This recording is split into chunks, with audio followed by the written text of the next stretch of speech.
साथियों, हमारा विषय चल रहा है पातंजलि योग दर्शन के सेकंड पार्ट साधना पाद पर। और आज हम समझ रहे हैं साधना पाद के 22वें सूत्र को। ये संसार पूरी तरह खत्म हो चुका है, लेकिन अभी भी वो शेष है उन लोगों के लिए जिन लोगों ने अभी प्रकृति को नहीं जाना, क्योंकि सभी का दृष्टिकोण, सभी का सोच, सभी के विचार अलग हैं। इसीलिए हर व्यक्ति के लिए सभी संसार, पूरी प्रकृति अलग है। हर व्यक्ति की अपनी एक दुनिया होती है, हर एक व्यक्ति का अपना दृष्टिकोण होता है।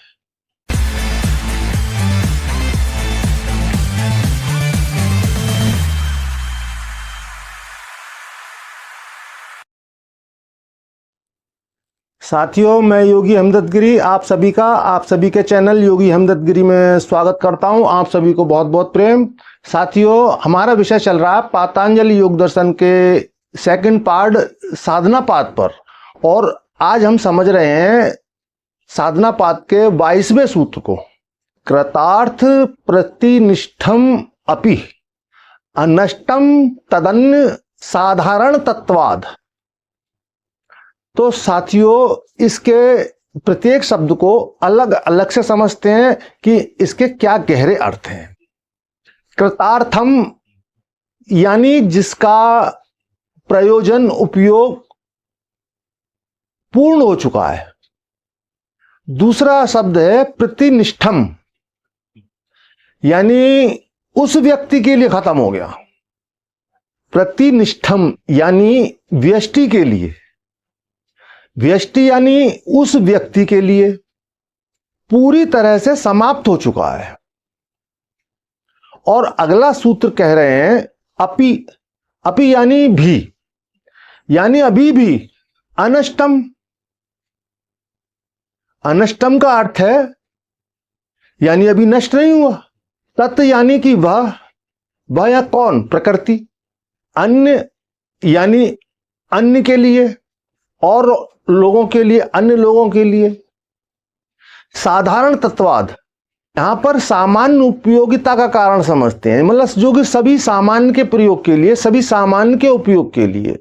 तो साथियों, अब इस सारे सूत्र का भावार्थ समझते हैं, क्या गहरा अर्थ है और इसकी क्या गहरी व्याख्या है।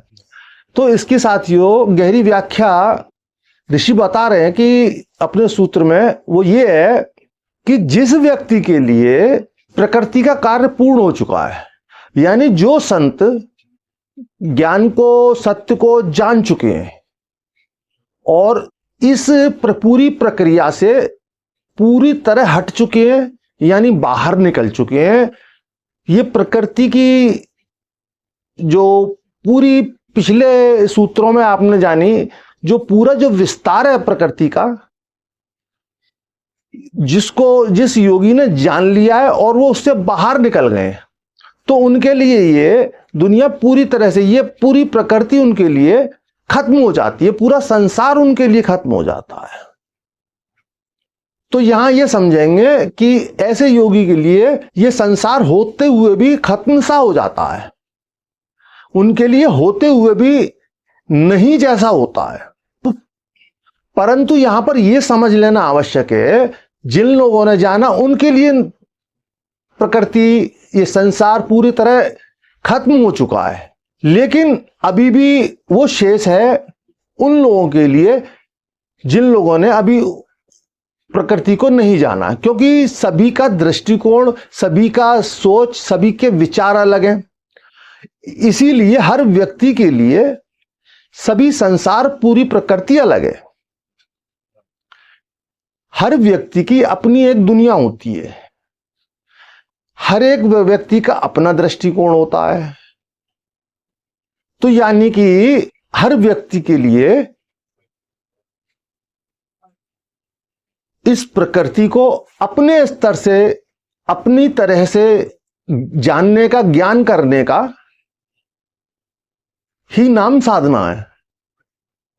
और इसी साधना के द्वारा, मेडिटेशन के द्वारा हर कोई व्यक्ति एक ज्ञानी व्यक्ति की तरह, एक महान संत की तरह इस पूरी प्रकृति को जानकर इस पूरी प्रक्रिया से बाहर हो सकते हैं। यानी उस प्रक्रिया से क्या मिलेगा? उस प्रक्रिया से मिलेगा हम जो निरंतर भोग भोग रहे हैं, इस जन्म के, पिछले जन्मों के, प्रारब्ध के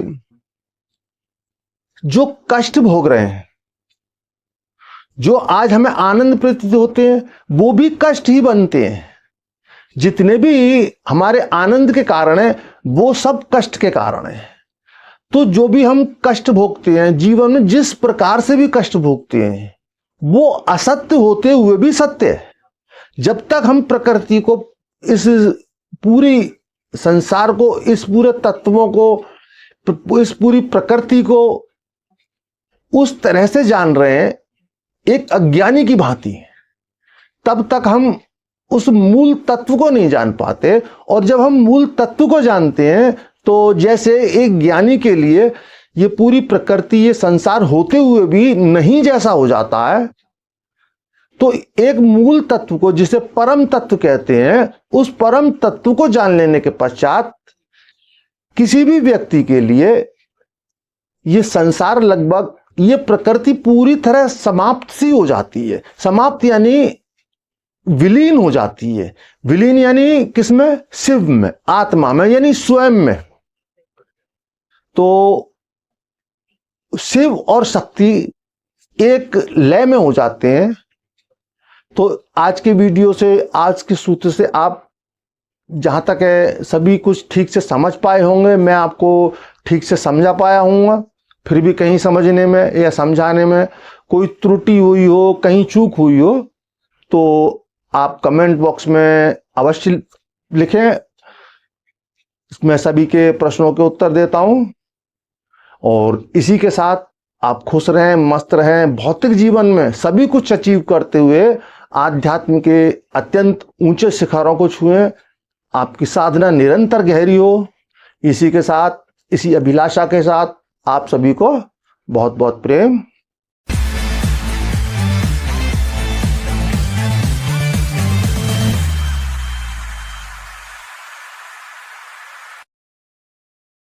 नमस्ते। आज हमारी मुलाकात अलीगढ़ के एक ऐसे योगी से है जिन्होंने 1994 से अपनी स्पिरिचुअल यात्रा शुरू की। इनका नाम है योगी हेमदत्त गिरी जी। इनके गुरु ब्रह्मज्ञानी योगी श्री नीलकंठ गिरी महाराज जी एक नागा सन्यासी हैं। इनके सानिध्य में रहकर योगी हेमदत्त जी ने आध्यात्मिक सफलता प्राप्त की। प्रणाम योगी जी।